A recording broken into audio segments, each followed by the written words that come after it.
बिस्मिल्लाहिर्रहमानिर्रहीम, अस्सलाम वालेकुम। आप देख रहे हैं व्यूज़ मैटर। मैं हूं मुर्तज़ा डार। यूनाइटेड नेशन जनरल असम्बली का खिताब पूरी दुनिया के अंदर बड़ी अहमियत का हामिल है। ये इजलास ख़त्म हो गया। इसके आखिरी रोज़ यूनाइटेड नेशन के इजलास में इसराइल के वज़ीर आज़म बेनेट नफ्ताली ने खिताब किया। इधर उनका खिताब शुरू हुआ और उधर इजराइली फोर्सेस ने हमला कर दिया ईरानियों के ऊपर, ईरानी प्रॉक्सीज़ और कुछ हद तक ईरानी मिलिट्री के ऊपर। मैं आज की स्टोरी में आपको उसकी तफसील बताऊंगा। अगर आपने हमारा चैनल सब्सक्राइब नहीं किया तो भाई कर लें, ताकि ऐसी मज़ीद वीडियोज़ आप तक पर वक्त पहुँच सकें। बहरहाल जी, सबसे पहले तो मैं आपको ये बताता हूँ कि जो प्राइम मिनिस्टर थे इसराइल के, उन्होंने अपने ख़िताब के अंदर क्या कहा और जो हमला किया गया इसराइलियों की जानिब से वो कहाँ पर किया गया और उसके क्या आफ्टर मैथ्स हैं। तो ख़िताब के अंदर मौसूफ़ फरमाते हैं, वो ये कहते हैं कि ईरानी जो हैं वो अपनी तमाम तर हुदूद को पार कर रहे हैं। ख़ित्ते के लिए बढ़ता हुआ ईरानी ख़तरा शायद दुनिया अभी नहीं भांप पा रही, लेकिन ये ख़ित्ते समेत दुनिया को एक इस किस्म की कैफियत में लेकर जाएगा या इस किस्म की स्टेज पे लेकर जाएगा जिससे कई सालों तक बाहर नहीं आ सकती दुनिया। एक चीज़ वो ये कहते हैं, बड़ी ख़तरनाक स्टेटमेंट दी है।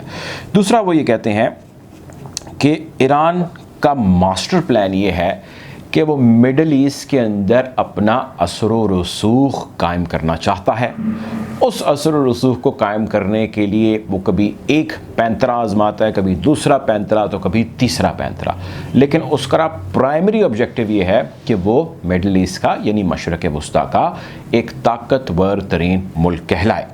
तीसरा वो ये कहते हैं कि भाई जौहरी हथियार आप यूँ समझ लीजिए कि ये बना चुका है, ये उसके दर पे है, और जौहरी हथियार एक ऐसी चीज़ है जो ईरानियों के हाथ अगर लग चुकी है या लग गई, जिसका प्रॉपर या फॉर्मल या ऑफिशियल जब सामने आएगा, अनाउंस होगा, पता लगेगा, तो तब उसका डैमेज बहुत सारे ममालिक या ख़त्ते के बहुत सारे एरिया में या रीजन्स में जो ममालिक हैं वो कंट्रोल नहीं कर पाएंगे।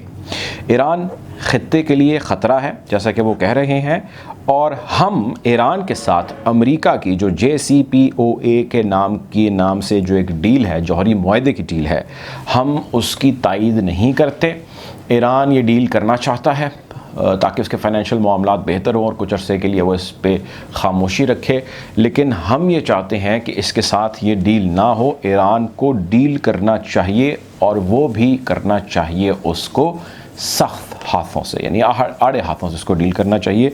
एग्रेशन का उसके ऊपर इस्तेमाल करना चाहिए। नए सदर जो ईरान के हैं उनके हवाले से नफ्ताली कहते हैं कि ये एक बुचर है, बुचर ऑफ ईरानियंस। ये ईरानियों के साथ जिस किस्म का गज़ब माजी के अंदर ढा चुका है, जिस किस्म की कत्ल व गारत के अहकामात ये शख्स इन पे सादिर कर चुका है, ये इस काबिल नहीं है कि ये इस मनसब पर बैठ सके और इसके हाथ में कमान हो ईरानियों की। इसके अलावा वो ये कहते हैं कि ईरान को डील करने का वाहिद हल या वाहिद रास्ता use of power, use of aggression है, क्योंकि ईरानियों ने कोई भी बात प्यार से नहीं मानी। ये मैं आपसे सिर्फ शेयर कर रहा हूँ खुलासा, क्रक्स जो इसराइल के वज़ीर आज़म ने यूनाइटेड नेशन के अंदर ख़िताब किया।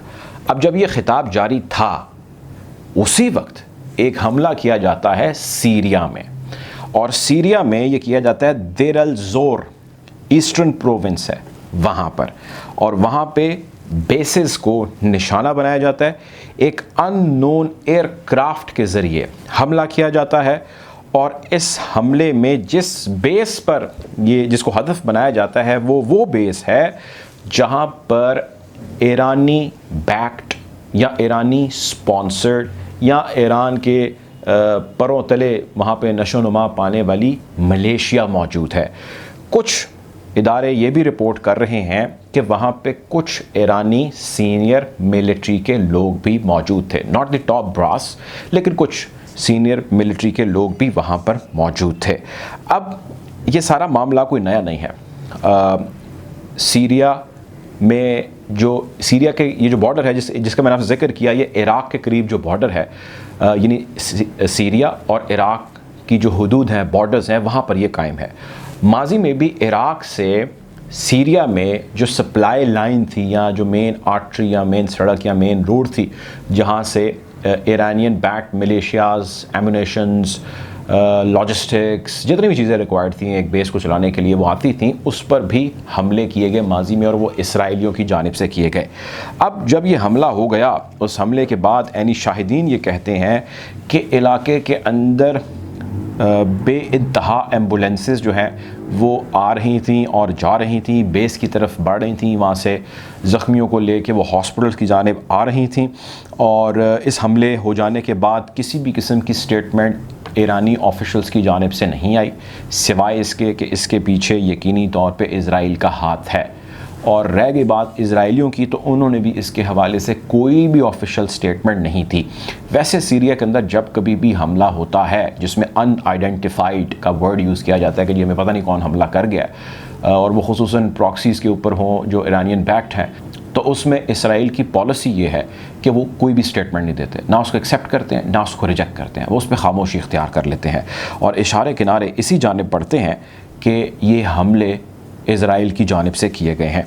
अब सीरिया के अंदर बढ़ता हुआ अनरेस्ट ज़ाहिर है, मिडल ईस्ट के अंदर बढ़ता हुआ एक अनरेस्ट है, और ये भी ज़ाहिर है कि इसराइल ईरान को किसी सूरत भी लीन या इजी नहीं करना चाहता, वो उसके ऊपर ताबड़तोड़ हमले जारी रखे हुए है।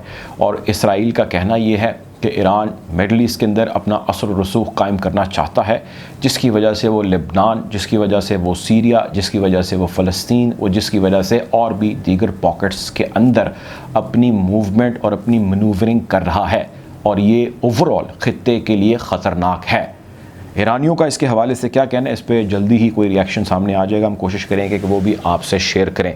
ख़ित्ते के अंदर बढ़ता हुआ जो अदम एतमाद है ख़ित्ते के अंदर, ओवरऑल मिडल ईस्ट के अंदर इस वक्त जो टेंशन्स हैं, वैसे माजी में भी अक्सर वो बहुत स्पाइक पर गई या बहुत राइज पर गई, लेकिन इस मरतबा भी जो स्पाइक है उसका या उसका राइज़ है या उसका शिद्दत है या उसकी हिद्दत है वो काफ़ी ज़्यादा है। और इस चीज़ के खदशात मंडला रहे हैं कि खुदा न खास्ता आने वाले कुछ दिनों में किसी भी जगह कोई भी किसी न किसी किस्म की कोई झड़प हो सकती है, कोई जंग छिड़ सकती है, या कुछ ऐसा बड़ा हो सकता है जो शायद अभी हमारे किसी के वहमो गुमान में भी ना हो। बहरहाल हम कोशिश करेंगे कि मामलात जो है वो दुआ भी ये करेंगे कि ख़ित्ते में जो है खुश उसलूबी से जो है वो तमाम तर चीज़ें सेटल डाउन हो।